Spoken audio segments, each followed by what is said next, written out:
बीज जहाँ से भी लें, जहाँ से भी खरीदें, सही जगह हो, चाहे सरकारी संस्थाएं हो या प्राइवेट। बीज में कुछ मिलावट नहीं हो, किसी तरह का खरपतवार का बीज नहीं मिला हुआ हो। अगर वो धान का बीज किसी वैरायटी का है, वही वैरायटी हो, उससे कोई दूसरी वैरायटी उसमें मिला हुआ नहीं। बीज का स्वास्थ्य बढ़िया हो। अगर नमी जितना मानक है उससे ज्यादा होगा तो उसमें पूरी संभावना है कि उसमें कीड़े लगेंगे। सिर्फ पानी से भिगा दिया जाता है सीड को, कि पानी लगते ही बीज के जो अंदर की जो पूरी क्रिया होती है वो एक्टिवेट हो जाती है, शुरू हो जाती है। किसान की फसल कैसी होगी ये निर्भर करता है उस खेती में इस्तेमाल किए जाने वाले बीज पर। सिर्फ बीज की गुणवत्ता ही नहीं बल्कि बीज का जो शोधन होता है वो आपने कैसे किया है ये भी बहुत ज्यादा महत्वपूर्ण होता है। किसान अब आने वाला जो रबी का सीजन है उसमें अपनी खेती के लिए किस तरह से बीज का इस्तेमाल करे ये जानने के लिए आज हम पहुंचे हैं मऊ में स्थित ICAR के Indian institute of seed sciences में, और हमारे साथ संस्थान के निदेशक डॉक्टर संजय कुमार जी हैं। डॉक्टर साहब बहुत बहुत स्वागत है आपका। धन्यवाद। सर ये बताइए, किसान जो है बीज कैसा होगा इसके ऊपर फसल निर्भर करती है, लेकिन ये कितना महत्वपूर्ण है ये आज हम चाहेंगे आप बताएं किसान भाइयों को। बीज एक पूरे खेती में एक ऐसा अवयव है जो अकेले पूरे उत्पादन का करीब 25% हिस्सेदारी रखता है। अच्छी बीज हो तो 25% अच्छी उपज सिर्फ बीज के, और अच्छे बीज के साथ अगर हम अच्छा प्रबंधन कर दे, शस्य प्रबंधन जिसमें हम खाद पानी बाकी चीजों को भी देते हैं, चाहे खरपतवार नाशक हो बाकी, तो 40 से 50% की उपज अधिक ली जा सकती है अच्छे बीजों के साथ। जब हम अच्छे बीज की बात करते हैं तो बीज के कुछ मुख्य अंग होते हैं, मुख्य घटक होते हैं जिससे कि हम बीज को बताते हैं कि इसको हम अच्छा बीज कह सकते हैं। उसमें सबसे पहले चीज आती है जमाव।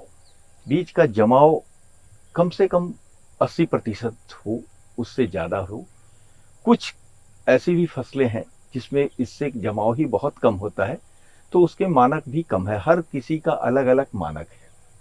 ऐसे ही उसकी शुद्धता आती है। शुद्धता भी दो प्रकार की होती है, एक भौतिक शुद्धता और एक जैविक शुद्धता, आणविक शुद्धता, जेनेटिक जिसको हम कहते हैं।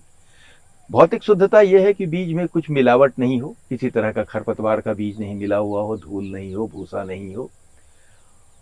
और जो जैविक आणविक शुद्धता है वो जिसको जेनेटिक हम प्योरिटी कहते हैं, उसमें है कि उस बीज में अगर वो धान का बीज किसी वैरायटी का है तो वही वैरायटी हो, उससे कोई दूसरी वैरायटी उसमें मिला हुआ नहीं हो। तीसरी चीज आती है कि बीज का स्वास्थ्य बढ़िया हो, उसमें कोई बीमारी नहीं लगा हुआ हो जिससे कि वो बीमारी और भी बढ़ेगा। और चौथी जो आती है इसमें है कि नमी, क्योंकि जो खाद्यान्न के जो है इस्तेमाल होता है और जो बीज के लिए इस्तेमाल होता है, दोनों में नमी बहुत ही ज्यादा महत्वपूर्ण है। अगर नमी जितना मानक है उससे ज्यादा होगा तो उसमें पूरी संभावना है कि उसमें कीड़े लगेंगे और उसका जो गुण है वो उतना नहीं रह पाएगा जो बीज के गुण है। आमतौर पे किसान भाइयों के लिए जो बीज है जो बाजार में मिलता है वो दो तरीके का बीज होता है या दो क्लास का बीज होता है, वर्ग का हम कहें। एक सर्टिफाइड सीड होता है, सत्यापित बीज, और दूसरा होता है ट्रुथफुल लेवल्ड सीड। बहुत सारी जो प्राइवेट कंपनियां सीड बेचती है वो ट्रुथफुल लेवल है। ट्रुथफुल लेवल का मतलब ये हुआ कि सत्यता पूर्वक, निष्ठा पूर्वक हम जो कह रहे हैं वो हम सच्चाई से कह रहे हैं, लेकिन उसका कहीं कोई टेस्ट नहीं हुआ है। लेकिन ये भी है कि वो भी कंपनी सरकारी हो गैर सरकारी हो, अगर वो जो ट्रुथफुल लेवल सीड बेच रहा है और उसके कागज पे जो मानक लिख रखा है, अगर वो मानक सही नहीं है तो इसके लिए वो दंडित हो सकता है। दूसरा जो सत्यापित बीज है वो सत्यापन किया गया है, उस बीज को सत्यापन किया गया है। हर राज्य में एक बीज सत्यापन बोर्ड होता है, सीड सर्टिफिकेशन ऑफिस होता है जिसके द्वारा सत्यापन होता है। और जैसे सर हम अभी बात कर रहे थे रबी सीजन को लेके, देखिए यहाँ पर अगर हम बात करें गेहूं हो गई, सरसों है, ये ऐसी फसलें हैं जो बहुतायत में हमें देखने के लिए मिलती हैं। इनके बीज को लेके आप क्या कहना चाहेंगे किसानों को, किस बात का विशेष ध्यान रखें? वो बीज जहां से भी लें, जहां से भी खरीदें, एक सही जगह हो, चाहे सरकारी संस्थाएं हो या प्राइवेट संस्था दुकानें हो, लेकिन ऐसी जगह से ले कि जहां उनको भरोसा हो कि नहीं ये सही दे रहे हैं। क्योंकि आजकल ऐसा देखा गया है कि बहुत सारी जगहों पर बीज बेच दिया जा रहा है जिसमें कोई उस पर टैग नहीं लगा हुआ है, लेबल नहीं लगा हुआ है, उसकी कोई गारंटी नहीं है, और वो क्या है, कौन सी बीज है, नाम तो लिखा जा रहा है। तो इससे हमें सावधान होना रहना है। अब आगे आता है कि जो बीज आपने लिया है उस बीज में जब हम खेतों में लगाएंगे तो सबसे पहली चीज होती है अंकुरन, जर्मिनेशन, कि अंकुरन उसका कितना है। क्योंकि अगर अंकुरन कम है तो अपने आप आपकी उपज भी कम हो जाएगी। अब गेहूं की मैं बात करूं तो गेहूं में 100 किलो प्रति हेक्टेयर से बीज का दर होता है बुआई के लिए। अब और उसमें हम मानक मानते हैं कि 80% जर्मिनेशन हो। इसका मतलब यह हुआ कि 80 किलो बीज एक हेक्टेयर में जो हम लगा रहे हैं वो जमेगा। अगर उससे कम हुआ तो हमें उत्पादक क्षमता वो नहीं मिलेगा।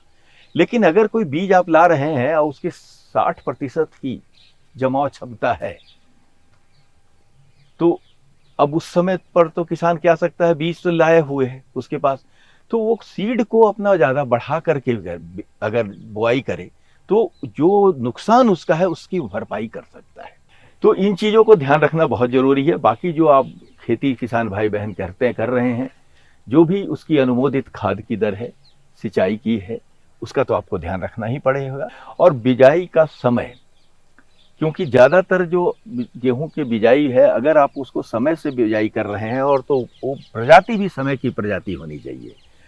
किसी कारणवश खेत आपका खाली समय पे नहीं हो पा रहा है, देर से हो रहा है, तो जो अनुमोदित किस्में हैं देर से बोने के लिए आप उसी का इस्तेमाल करें, न कि आप उन किस्मों को लगाएं जो समय से बोया जाता है। बीज का शोधन सर कितना महत्वपूर्ण हो जाता है?